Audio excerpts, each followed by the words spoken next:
All right, good evening, everybody. I'd like to call this meeting to order. It is now 6:11 of our regular Board of Education meeting. I would like to welcome those of you that are participating in this meeting, those of you that are here in person, and those who are watching the meeting via live streaming on YouTube. We would ask that anyone addressing the board use the microphone at the podium and to identify yourselves for the record. As a reminder, the link to the meeting is on the district webpage under the Board of Education. The streaming will run through the end of the meeting. In the event there is a disruption in the audio portion, I will pause the meeting until it is reestablished. I do have Mr. Board Member Smith participating in this meeting via telephone. Can you hear me, Mr. Smith? I can. Thank you. We also did try to link up with Mr. Hidon, but we are having difficulties getting him online. So at this time, it looks like Mr. Hidon will not be participating in the meeting. Madam President, Yes. I just got a text from him that says that he now has service. So Okay. perhaps we could try one last time. Can you try for me one last time, and we'll give him just a minute to get online. Mr. Smith, I'll be putting you on hold for a moment. Yes, sir.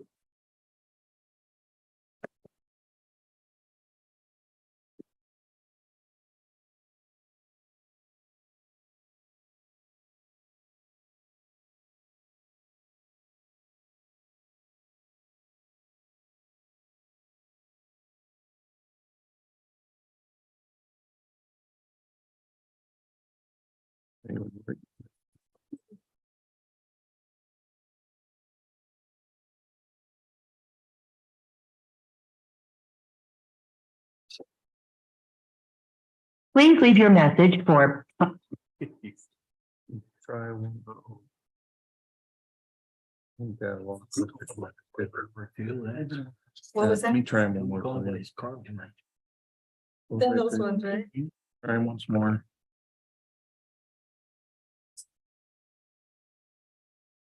Oh, what's that? Oh.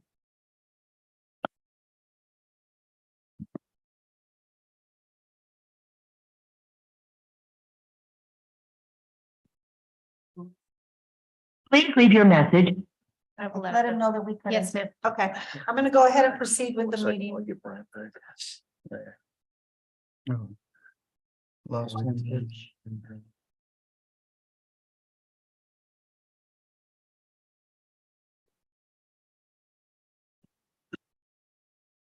Hi, Mr. Smith. Sorry about that. All right, we're back on live. Okay, so Mr. Hedon, our council will let Mr. Hedon know that we attempted a couple of calls and were unable to get him on the line. Dr. Elder, would you please announce the meeting? Yes, Madam President, this meeting has been announced in accordance with the Open Meetings Resolution and is a legally constituted meeting of the Los Lunas Schools Board of Education. Thank you, ma'am.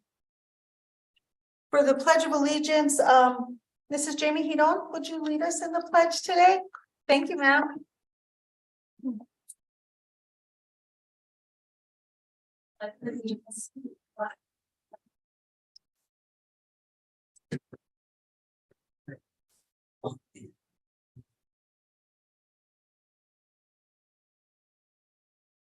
Thank you, Mrs. Hedon.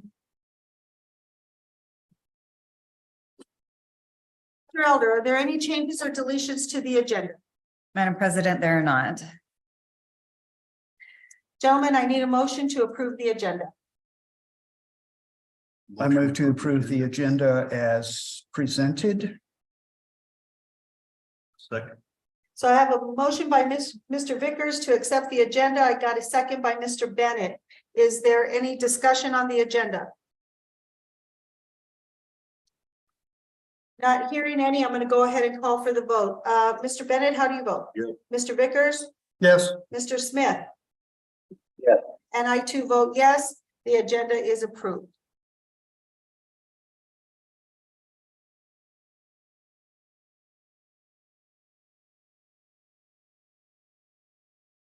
As announced and posted in accordance with the New Mexico Open Meetings Act and the Los Lunas Board of Education Open Meetings Resolution, a quorum of the Los Lunas School Board of Education participated in a closed executive session prior to the beginning at 4 o'clock this evening, prior to this meeting. The purpose of the closed executive session was for the discussion of the following: discussion with legal counsel regarding possible acquisition, purchase of real property pursuant to section 1015(1)(h)(7)(8) of the New Mexico Open Meetings Act.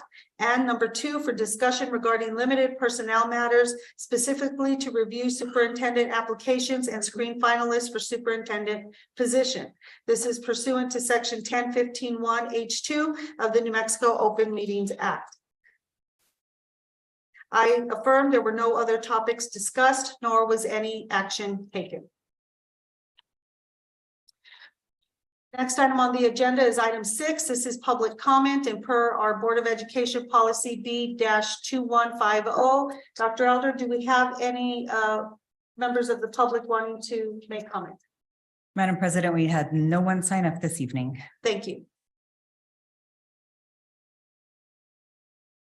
The next item on the agenda is number 7, which is going to be the approval of the consent items. Gentlemen, you should all have the consent items in front of you. We did get an email from Mr. Smith on the consent items. I need a motion on the consent items. I motion to consent items with the exception of item 15A and 15B. So I got a motion to approve the agenda with exception of 15, approval of collection bargaining agreements between Los Lunas Schools and NEA-Los Lunas for A, certified, and B, educational support professionals. That's a motion. Can I get a second? I'll second that motion. Any discussion? Mr. Vickers seconded the motion, excuse me. Any discussion on consent items?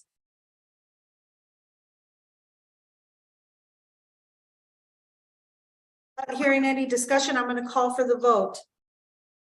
The approval of the consent items minus 15A and B. Mr. Bennett, how do you vote? Yes. Mr. Vickers, how do you vote? Yes. Mr. Smith, how do you vote? Yes. And I also vote yes. Consent items have been approved.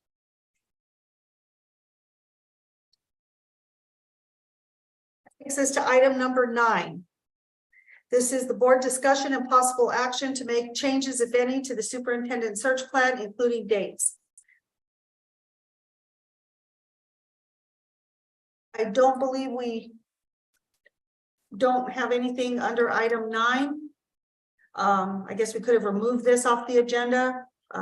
We're not going to be making any changes to the search plan or to the, we already did that. That's part of the consent. We won't be making any change to the timeline either. So everything's going to remain the same there. Okay, that takes us to item number 10. Public action is needed regarding discussion held in closed session. Talking about the superintendent finalists. Board members, go ahead. Ms. Garcia? Go ahead, Mr. Smith. I would like to make a motion that we move forward and interview our 4 superintendent candidate finalists. Mr. Ryan Kettler, Mr. Curtis Clow, Mr. David Flymale, and Miss Elena Trauden.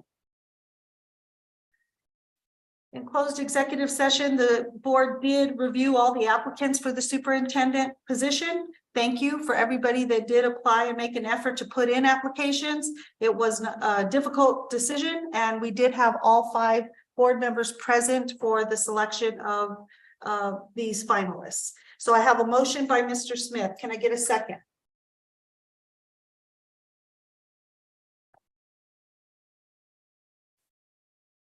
I'm going to second the motion to approve the names as read by Mr. Smith. Any discussion, gentlemen?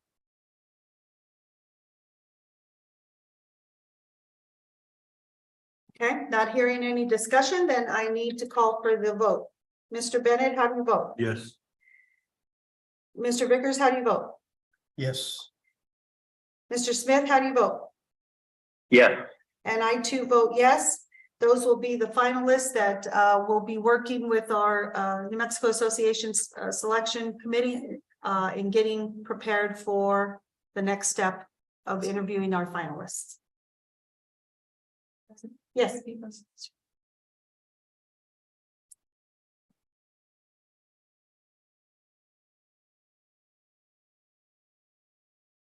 The next item on the agenda is item number 11.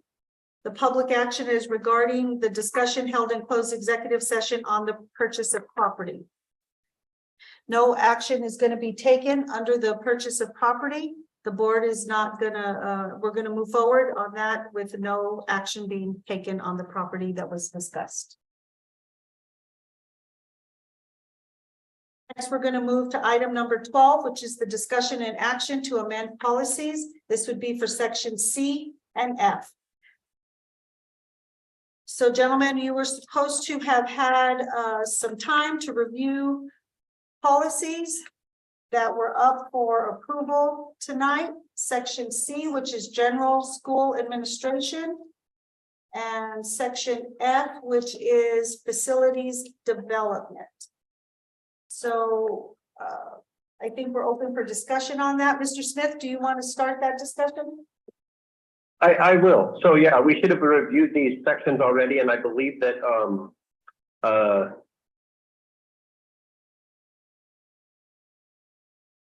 the superintendent has some suggestions from public and staff input on changes to these. I personally have no recommended changes to section C and F, but I know that I received an email that there were some changes there.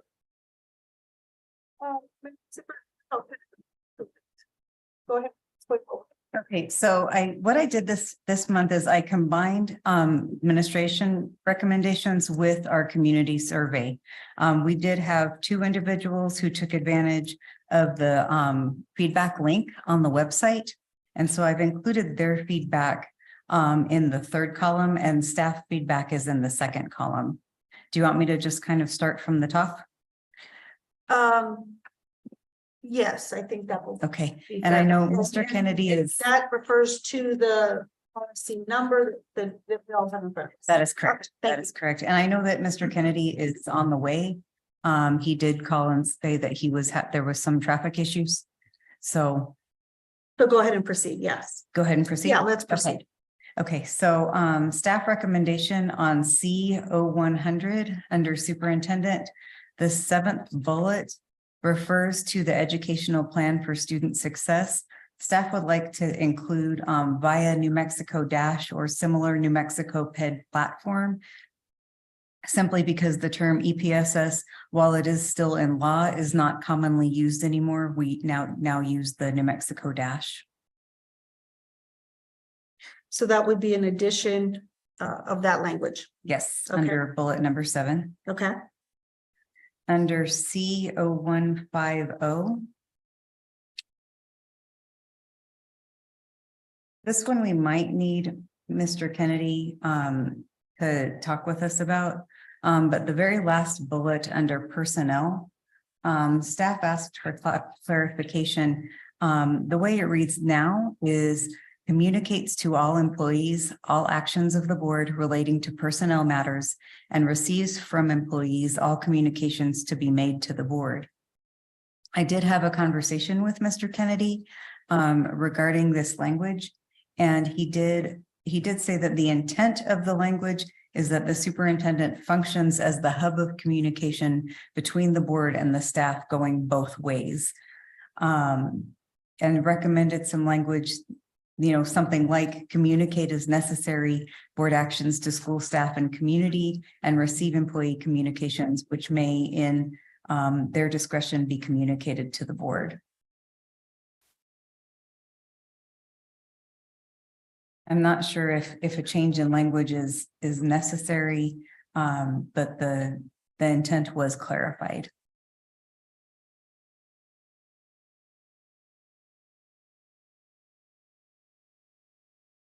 Okay, I'll make that note. Go ahead, and maybe if Mr. Kennedy shows up, we can ask for more, but I'll let I you think that would be continue. good. That Okay. would be good. The next staff issue to consider is under both CO 600 evaluation of the superintendent and CO 100 related. And the issue here is that the timeline of the goal setting and the superintendent's evaluation does not line up to a school year. So the language as stated has the superintendent provides the evaluation instrument to the board in November, and then the board evaluates the superintendent in December. The issue there is that a superintendent won't have had an entire school year to meet the goals of the year. And so there are a lot of ways that we could slice up those dates, but the recommendation is going to be to remove the dates and replace the specific dates with the language. Specific dates for the evaluation process shall be included in the superintendent's contract. So that way the superintendent would have some negotiation in those dates, and it could be fluid depending on who's in the superintendent seat at that time and who's on the board at that time.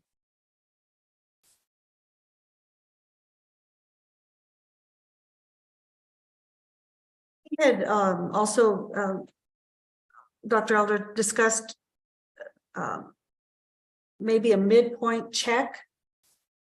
Is that something that maybe should be written into policy then? If maybe, like you said, we know that removing the specific dates are going to be in the contract, would we then add some language that said that in the month of December, there'll be a review With some feedback. with some feedback? Yes. So that I mean, that's just a comment I had wrote on my own special notes, but I don't know if that's something that any other board member would like to see language added in there. To talk about at least December being a review.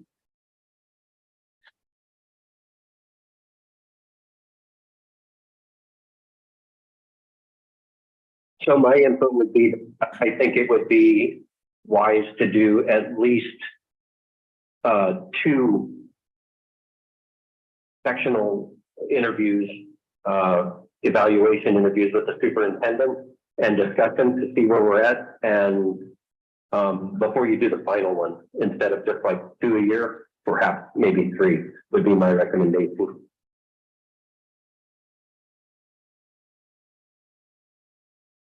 So, any other board members have a comment about what they think about that? Yeah, we think- we discussed that, yeah, but at least 2 that we can see if they're on track or need to bump up what they need to get done. So, Dr. Elder, can you come up with some language in that paragraph? Maybe with the help of counsel as to how that wording would be? Sure. Because I would agree that maybe the evaluation wouldn't be in December, but I do think that the board has expressed interest in meeting more than one time a year with the superintendent on what we're wanting to see done and where we're at. Madam President. Yes. Madam President, members of the board, interim superintendent, I believe that there is a specific requirement that an evaluation be done in February of each year. And I'm feverishly looking for it, but if there is one, then you should know that that would be included in that language. I know that I've had conversations with boards saying that they needed to have it done in February of each year. So then if we add in additional review periods of time. That's fine. That's okay. That's But should it all be written in this policy under that paragraph? Is the question I have. And if so, can you or Dr. Elder draft that paragraph Sure. to reflect that language? Yes, and we can also work with Mr. Kennedy. Okay. And then making sure it's included in the contract that we. Right. Go ahead. Okay, so in looking at this closely, considering what we are currently doing regarding a superintendent, the end of CO 100, it says the contract year of the superintendent shall be 12 months and shall begin on July 1st. Well, obviously, that's not going to be the case if we hire a superintendent in the next month. So can we make that a little more flexible? Or Or what? I mean, we've got it in stone here that it begins on July first and ends on June 30th. And that's under C 0. The 100, the very last paragraph, superintendent's contract. Member Vickers, Madam President, members of the board, the statute that speaks about it, the contract beginning on July 1st actually already has some additional provisions for a superintendent who begins their employment after the July 1st and allows for a shorter period of time. I could provide that information and we could add that language into this policy. Okay, yeah, we probably need to make that mesh with the law then. Ms. Garcia? Yes, sir. So, the ending of it of C 0100 actually says specific dates for the evaluation process shall be included in the superintendent's contract. So literally, no matter when you hire a superintendent, as long as you include the required dates by law, you can write those dates into the superintendent's contract and still have those minimum of 2 prior to the final evaluation in there at some point, I would think. I mean, that it might be a shorter 1-year interview process, if you understand what I'm saying. It could be just 9 months worth of it, but if you include the specific dates in the contract and then meet the minimum requirements of the law, then I think we would cover both bases that way.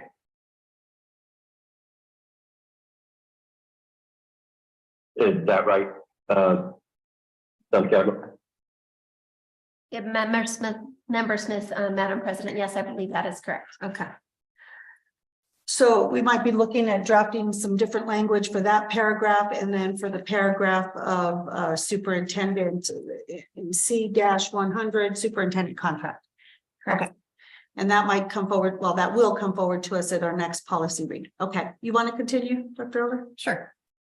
Under C 1200, school principals and building administrators.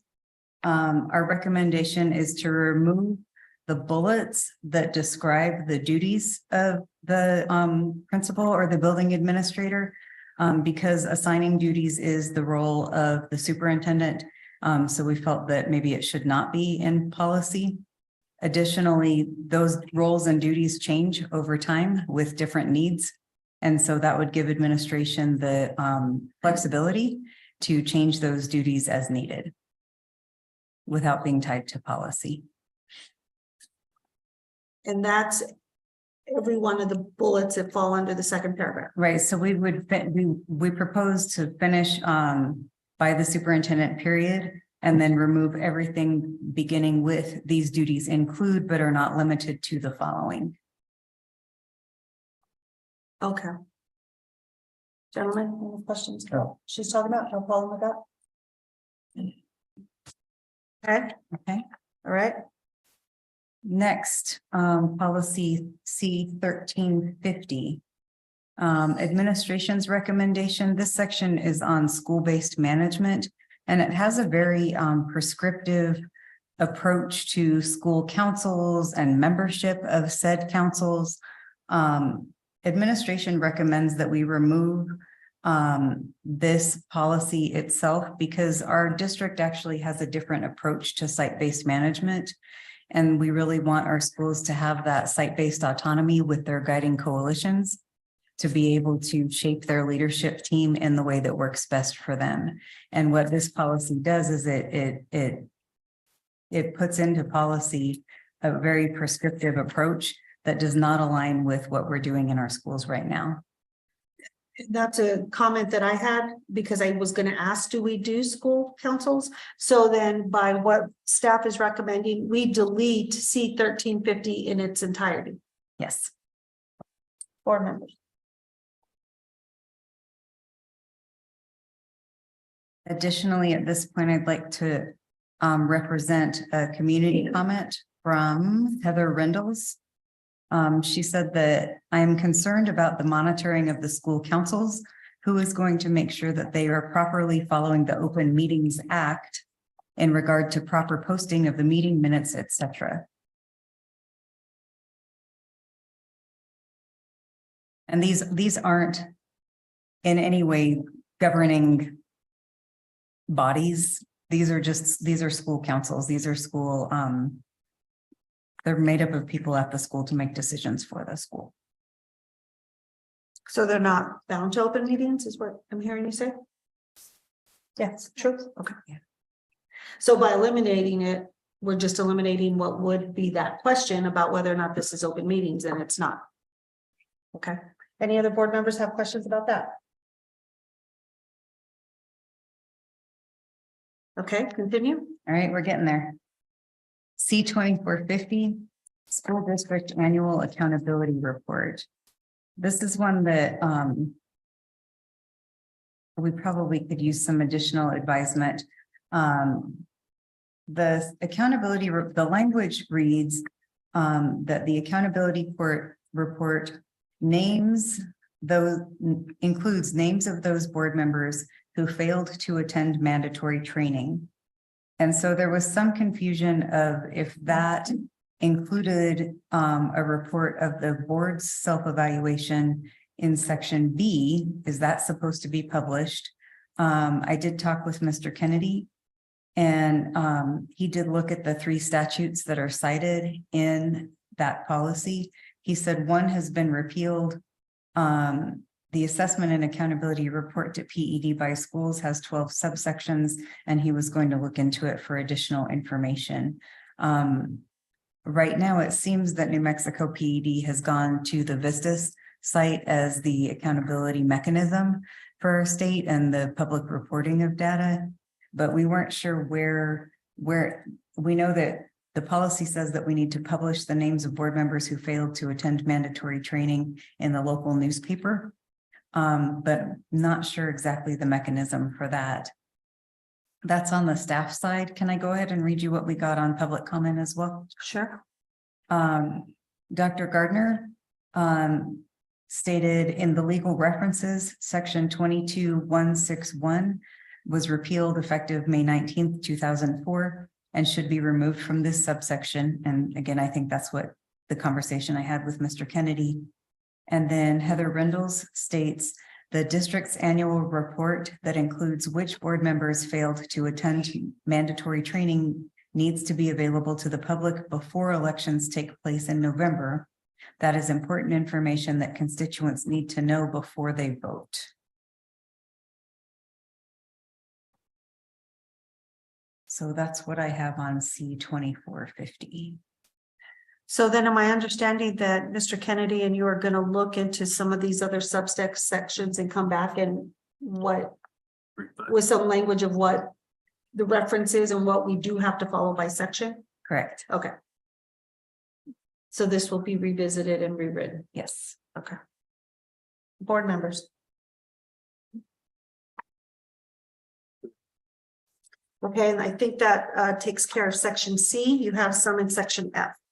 You know, my apologies. There was one section from section C that did not make it on my list. It's regarding C 2350 administrative consultants.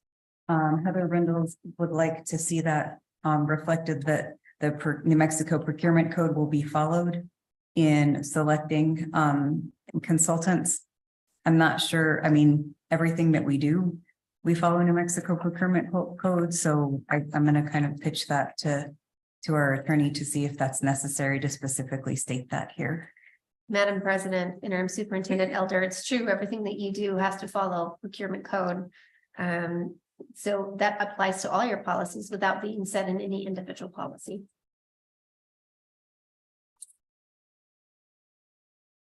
Any other board members want to see anything different? Otherwise, we leave that.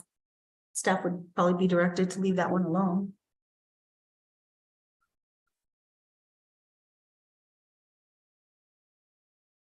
Oh, then, okay. Go on to section F. Section F, we had one comment from a community member, Dr. Gardner said, I recommend that this section include an explicit statement of the importance the board places on safety. For example, to explicitly incorporate learner, staff, and community safety as an integral part of facility design. The board is already considering safety as an integral part of the design of the new Peralta Elementary School. An explicit policy statement concerning the priority of safety would serve as a clear reminder of the board's commitment to safety. And there wasn't a specific, I think that was under F0050. So it would be perhaps adding another bullet to include the importance of safety in the development of our facilities. I believe so. That's basically. I think that's a good suggestion. Board members?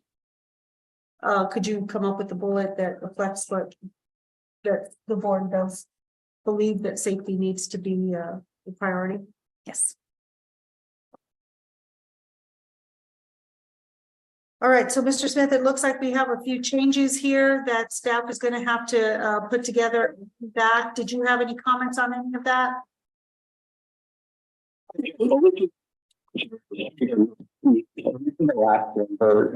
Possibly, I agree with the entire statement by Dr. Garland, perhaps including security as well, wherever we say safety and security, I think would encompass more of what the spirit of that statement was. So I think we should include that.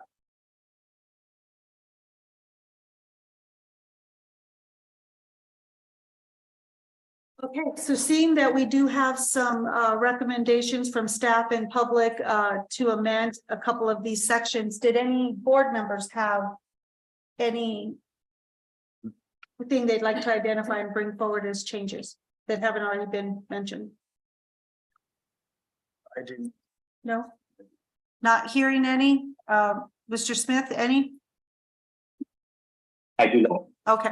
And I do not, the ones I had have been covered. So I think that if you bring that back at our next policy meeting, we will look for adaptation, if the language is approved, to section C and F.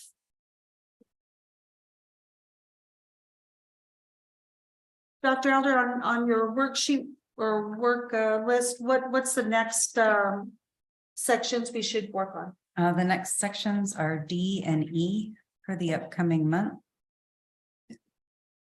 So board members, please review sections D and E for our next policy meeting, which would be the first part of August. All right, any other go ahead. Sir. No, go ahead.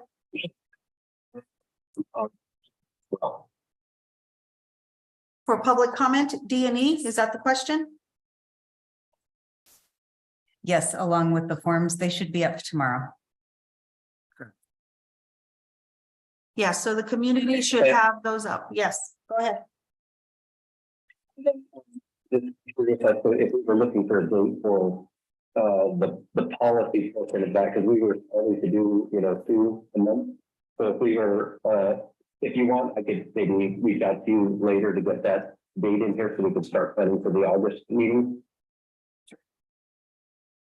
Yes, if you could, please. Sure, absolutely. So we didn't have Mr. Kennedy show up in order to talk about that one topic. Assuming he's still on his way, or he may have turned around. You'll work with him and get the language that he thinks will be necessary. Okay. Yes. All right. So item number 13 for the work plan is going to be produced and forwarded to the board members, and will be up on the webpage for the community to provide input. All right, so now I believe we are on our next agenda item. Somewhere, if I find my agenda, which is under the superintendent's report. Yes, Dr. Elder, I'll turn it over to you. thank you. I'd like to welcome Jamie Huron up to the podium. She is our student nutrition director, and she's going to talk with us a little bit about some student nutrition updates. Very exciting for the upcoming year.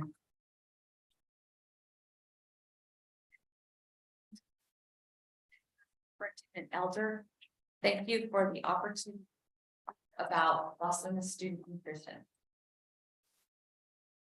Las Lunas Student Nutrition currently employs approximately 65 people.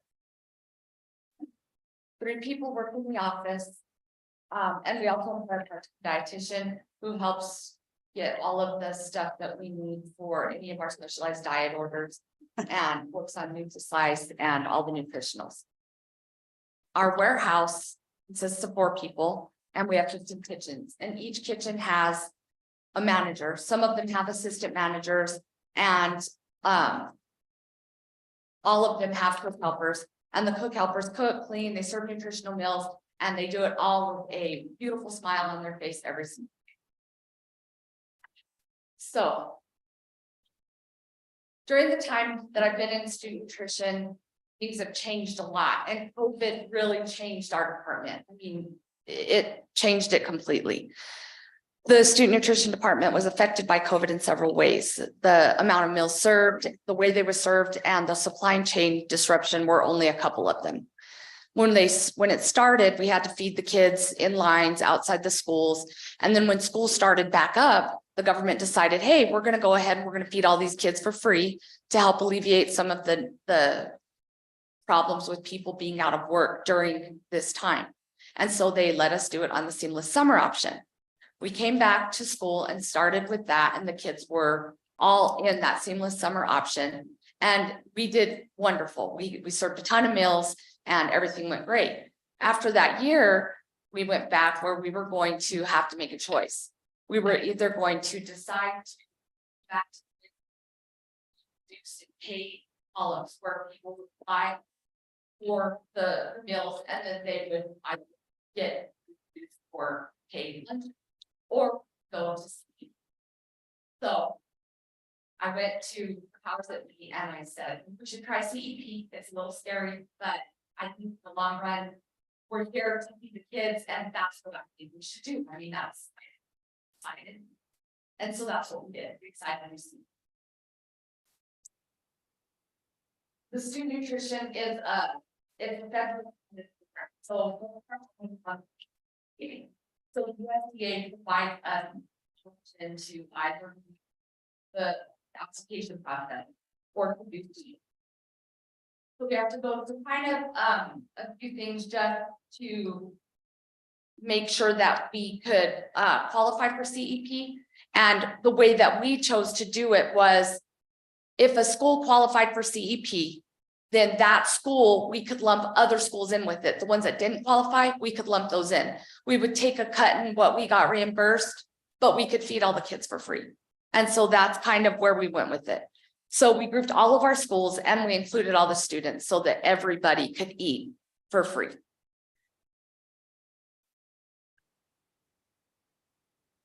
So this next slide is a slide of our meals served. And I'm just kind of showing the way that our meal counts have gone over the years. So pre-COVID in the 18-19 year, we served the 1,379,000 with an enrollment of 8,500 kids.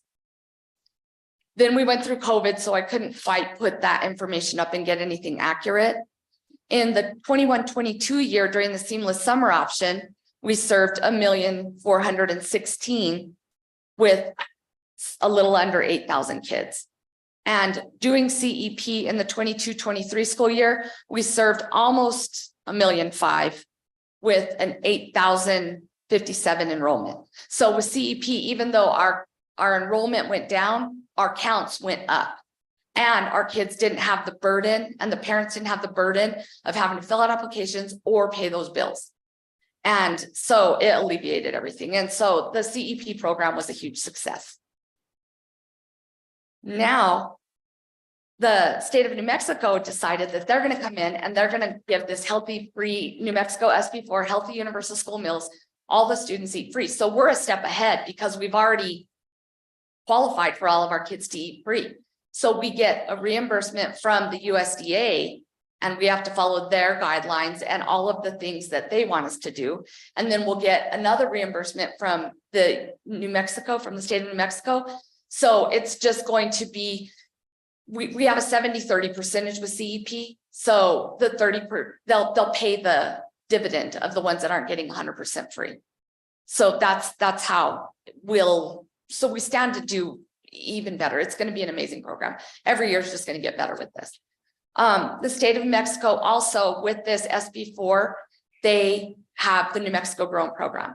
We've been doing the New Mexico Grown Program for many years. We partner with a bunch of amazing farmers and that they provide us money. So they gave us around $66,000 to spend on all locally grown products. So we can buy beef, we can buy beans, pinto beans, we can buy any of the watermelons, the apples, peaches, whatever, anything. And we have the approved vendors that have gone through and applied for this program, and we work with them in order to do it. So that being said, all of the next slides are some pictures of our vendors that we work with that give us our New Mexico grown. So there's Carrasco Farms. I live down the road from them and I walk past their house and yell out, "Hey, how are my tomatoes?" And then we just keep on going. These are people that we've worked with for years. They give us beautiful fruits and vegetables. We are required to put a fruit or a vegetable on every single tray. And so we utilize a ton of this stuff. And then on top of that, we have to kind of match some of our own money come in out of our federal program. They want us to match that too. So we spend above and beyond the $66,000 on locally grown New Mexico fruits and vegetables and meats and stuff. So, do I have any questions from any board members? Madam President, I would like just to thank you for being ahead of the curve there and being proactive on getting the free food and stuff, but this last year we were at legislation, there were so many other school districts that were complaining about their food service, and we're like, I don't know about you guys, but we well in Los Lunas, and I mean, I seen some of their trays they serve, so I just want to thank you for the kids. They're doing a great job. Thank you. Speakers, anything? Mr. Smith, anything? So we commend them for the amazing work that they do, and very, very, very important it is for the children in our community. So well done. Thank you, Ms. Hedon. I think the same thing. Just keep up the good work. We appreciate it. I love your motivation and you're out there and you're going to make it happen. And thank you for the presentation. Thank you. Thank you, board members. Superintendent.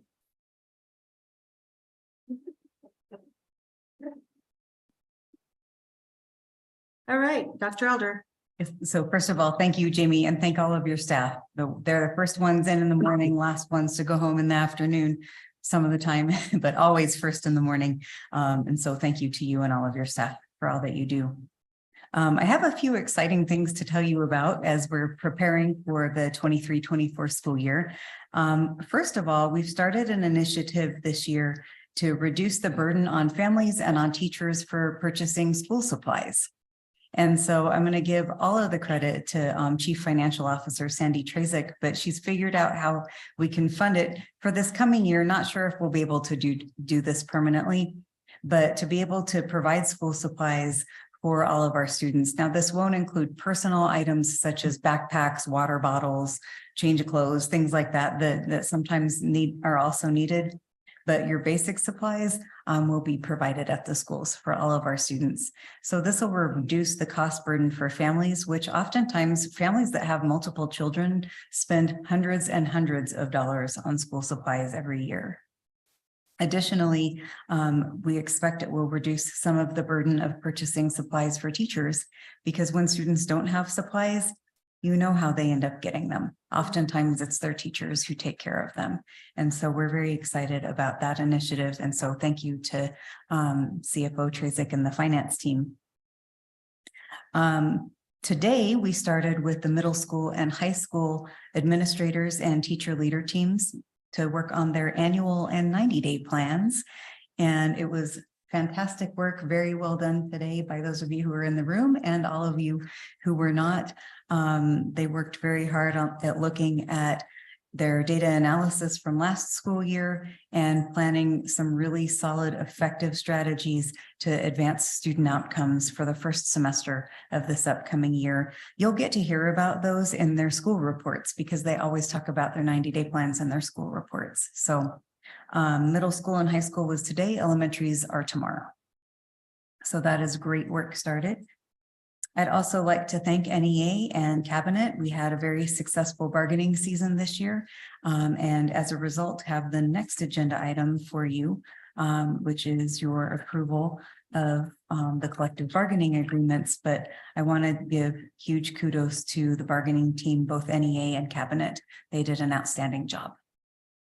And that concludes my report. Thank you, Dr. Elder. Anybody, any questions for the superintendent? Nope. Mr. Smith, anything? Nope. Okay. Mr. Kennedy. Thank you for showing up. I know you got caught in some traffic. We kind of went through our policies already. I think Dr. Elder had already talked to you about a few of them.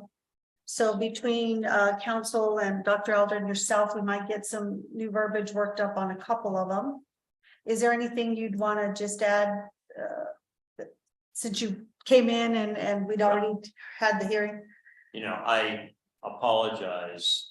It has, can't remember a single time it's taken me 2 hours to drive here to Santa Fe. The traffic was horrendous. So anyway, it was a backup around Santo Domingo for about 20 miles. But such is life driving around. No, there isn't anything particular. Dr. Elder did send me a copy of two policies, or a policy and a statute that the policy on school-based management. Is that something you want to have some discussion about? I'm going to leave that to the board. We discussed the staff recommendation to delete that policy and the rationale behind it. Okay. Well, I have nothing in particular that I would need to talk to you about. You were going to review sections C and F, and the New Mexico School Boards Association standardized policy manual is pretty seasoned. It has been vetted for about 15 years now by school districts across the state. So if you all are comfortable with it and have no particular problems or questions about it, then I think I'm done. We are going to take on D and E next. Yes. And we'll talk about what that agenda schedule looks like, and we'll be reaching out to you for the language on these other items. Yeah. I apologize for basically missing my job here tonight, but this is what happens sometimes. Well, thank you So- for staying the course and showing up. Thank you. Sorry. Thank you for staying the course and you showed up. Thank you. And here I am, Yep. and here I go. Thank you, Mr. Kennedy. Have a great rest of your meeting. Thank you. Thank you.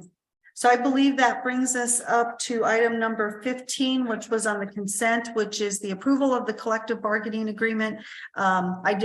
You mentioned it real quick, and I don't think we're going to get a full report here. If there was anything you wanted to share with the agreement on that. I would like to invite our Chief Personnel Officer, Andrew Seiss, to the podium to give us a summary of the highlights of this year's bargaining. Board President Garcia, members of the board, interim Superintendent Elder, thank you for the opportunity to speak this evening in regards or relation to the collective bargaining agreements. I first want to thank the NEA Las Lunas bargaining team and our Las Lunas Schools bargaining administrative team, and especially Marianne Chavez, their lead on the NEA Las Lunas side. I believe this has been one of the smoothest, most cordial, productive sessions that we've had in recent years. And I just want to thank them for their time, their effort, and their input. I know it can be a task to kind of get dates where everyone is available, especially in the spring. Things happen very, very quickly, and everyone's got things to do in the springtime. But I want to thank them for their efforts. This was a very productive session, as I stated. But combined, we had between 16 and 18 consistent team members that met for these sessions, and these sessions were very respectful and productive. I would like to, with respect and permission, combine the questions or issues, concerns that may be with A and B combined, and just kind of go through some bullet points or highlights that I prepared. Okay, so items that were discussed, we discussed the entire classified CBA document. 2 items from the certified CBA brought by both parties for a total of 4. Hours and workload, MOUs or MOAs, items that are a part of these documents. We were able to discuss and finalize salary schedules. And just a couple of points on the salary schedules. There was about an average of a 13% increase for the average employee in Las Lunas schools, going from 23 to 24 school year, the upcoming 24 school year. And we are abiding by and taking heed to the governor's request that EAs have a minimum salary of 25,000. So we're above that. Those folks in that job classification actually received close to a 20% increase in pay. So a couple of highlights. Additional personal day was added to match 4 days given to employees on both the certified and classified side. Those were kind of not matching. We made sure those matched up. We were able to increase the bilingual and TESOL stipends for certified teachers. Certified additional compensation increased per hour. We base it on a tiered system. Level 1s, 2s, and 3s respectively will now receive $35, $40, and $45 an hour for additional time that they spend outside of their contract time. We shortened the lateral transfer window to end April 15th. We felt that was needed in order to allow principals to kind of build and plan for the approximate school year. We felt it was drawn out a little too long with our lateral transfer window, so we shortened that. We expanded definitions in our collective bargaining documents of family members to include spousal equivalent and step relations. So we're gonna see what kind of impact that has on certain items of the collective bargaining document. Bargaining, I need to say, I said it earlier with how smooth it went. We actually completed our bargaining session and schedule and completed everything approximately 1 month ahead of schedule compared to the previous year. So we finished a month ahead earlier than we did the year before. And then finally, our parent teacher conference days were established during this time. So in a nutshell, that was our session. And again, we look forward to meeting with these folks periodically, monthly, and just having that smooth transition in the spring when these documents are up for review. Thank you, Mr. Seiss. Thank you. Gentlemen, any questions of our personnel director? Great job, man. Thank you. None here. Yes, that, Mr. Smith? No, I'm glad everything went well and smooth. Good. All right, so then I do need a motion to approve the collective bargaining. Thank you, Mr. Seiss, to approve the collective bargaining agreements between Las Lunas Schools and NEA for the certified employees and the educational support professionals. Can I get a motion? Mr. Bennett has made the motion to approve. Can I get a second? Second. I got a second by Mr. Vickers. Any discussion on the collective bargaining agreements? Hearing none, I'm going to call for the vote. Mr. Bennett, how do you vote? Yes. Mr. Vickers, how do you vote? Yes. Mr. Smith, how do you vote? Yes, And I too vote yes. Motion to approve the bargaining agreements is granted. That takes us on to the agenda item number 16, new business. So board members, we have an upcoming meeting on the 25th of this month. Is there any items you would like to see me put on the agenda for that meeting? It'll be a busy meeting, yes. No. No. Mr. Smith, anything? no, All right, so I'm not hearing anything from board members. If something pops in your head after tonight's meeting, give me a call quickly. We need to work on that agenda here real soon. So probably within this week, we'll get that finalized. Announcement of meetings. This brings me to the announcement of meetings as allowed by the Open Meetings Act and the District Open Meetings Resolution. On occasion, a quorum of the board members attend the same function, including those held at school sites at the district level, as well as sports functions and end-of-year activities and graduations. Board members will refrain from discussing and or acting on Los Lunas Board of Education issues in those settings. In addition, only official meetings are published, and if meetings are scheduled, they will be announced in accordance with the Open Meetings Act. With that being said, I'll announce the following meetings. On July 18th, 2023, in the Central Office Boardroom, the Audit Committee will meet at 1 p.m. and that is by attendance attendance by invitation only. On July 18th, the Finance Committee will also meet Central Office Boardroom at 3 p.m. On July 24th, there will be a meet and greet for superintendent finalists. This will happen at the Terry Ortiz Teacher Resource Center. This is located at 801 Coronado in Los Lunas, next to Los Lunas Elementary. That'll be from 6 to 8 p.m. A quorum may be in attendance. On July 25th, there will be a closed session at 8 o'clock in the morning at the for the board at the Terry Ortiz Teacher Resource Center at 801 Coronado in Los Lunas, and that's regarding limited personnel, specifically interviews with superintendent finalists, and this is pursuant to 1015-1 H2 of the New Mexico Open Meetings Act. A quorum will be in attendance. That begins at 8 a.m. On July 25th, there'll also be a closed session at the Central Office Conference Room at 5 p.m. The closed executive session regarding limited personnel issues, specifically the review of superintendent finalists pursuant to 1015-1 H2 of the Open Meetings Act, and a quorum will be in attendance. On July 25th, we'll also have our regular board meeting here in the Central Boardroom at 6 o'clock p.m. On July 31st, there will be the Los Lunas Schools District Convocation at the Valencia High School. This is located at 310 Bonita Vista Boulevard in Los Lunas, and that will begin at 8 a.m. A quorum may be in attendance. This leads us to the adjournment of the meeting, and before I call for a motion to adjourn, I don't think we have any signatures at this time that we're going to be doing, but double check with staff before you leave. Yeah. Having said that, I will stand for a motion to adjourn.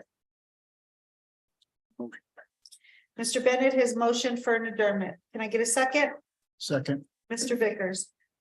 Any discussion on adjournment? Mr. Bennett, how do you vote? Yes. Mr. Vickers? Mr. Vickers, how do you vote? All right, Mr. Smith, how do you vote? Yeah. And I too vote yes. Meeting is adjourned 7:10. Did I do it again?